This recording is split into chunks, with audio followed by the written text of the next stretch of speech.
নমস্কার বন্ধুরা, প্রত্যেকটি ছাত্রছাত্রী এবং সরকারি চাকরির পরীক্ষার্থীদের জন্য অত্যন্ত গুরুত্বপূর্ণ একটি অঙ্কের ক্লাস। বন্ধুরা, আজকের প্রথম প্রশ্ন বলেছে 50 পয়সা 5 টাকার শতকরা কত অংশ। তো আমরা কিভাবে করবো দেখুন, এখানে হচ্ছে মেন যেটা জিনিস সেটা হচ্ছে একক।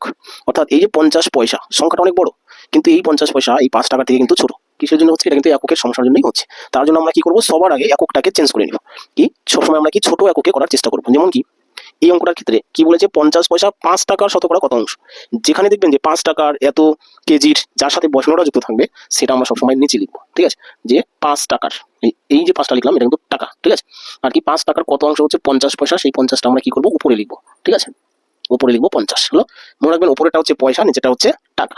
5 টাকাটাকে আমরা পয়সা করে দিব, তারপরে আমরা অঙ্কের নিয়মে আসবো। পয়সা করতে গেলে কি করতে হয় বন্ধুরা, কোনো গুণ চিহ্ন দিতে হবে না, ডাইরেক্ট আমরা কিছু শূন্য বসাই দিব।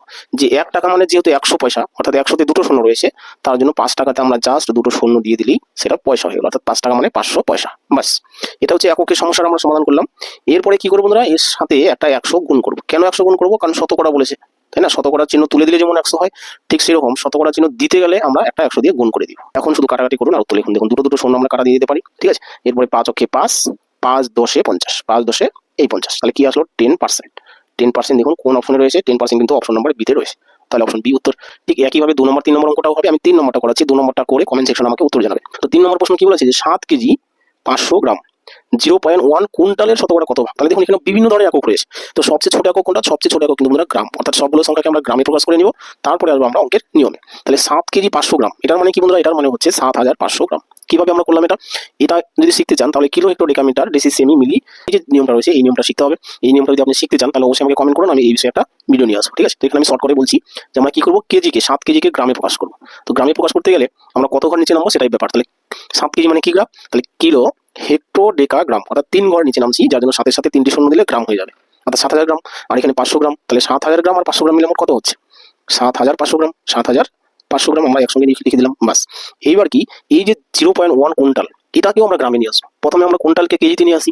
তো কেজি মানে 1 কুইন্টাল, 100 কেজি মানে 1 কুইন্টাল, অর্থাৎ একে আমরা 100 দিয়ে গুণ করলে কি কেজি পেয়ে যাবো, তাই না? তাহলে 100 দিয়ে যদি 0.1 কে গুণ করি তাহলে দেখবেন কত আসবে, যে 100 কে 100, এখানে 1 ঘর আগে দশমিক ছিল, দশমিক দিলে একটা শূন্য কাটা যায়, অর্থাৎ 10 কেজি আসবে। সেটা আমরা নিচে বসালাম 10 কেজি।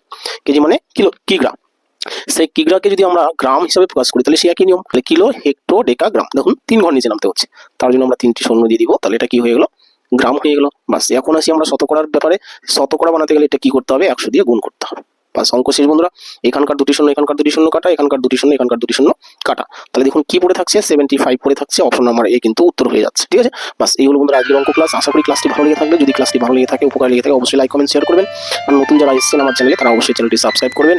আর 2 নম্বর অঙ্কটা করে কমেন্ট সেকশনে আমাকে উত্তর জানাবেন। ঠিক আছে।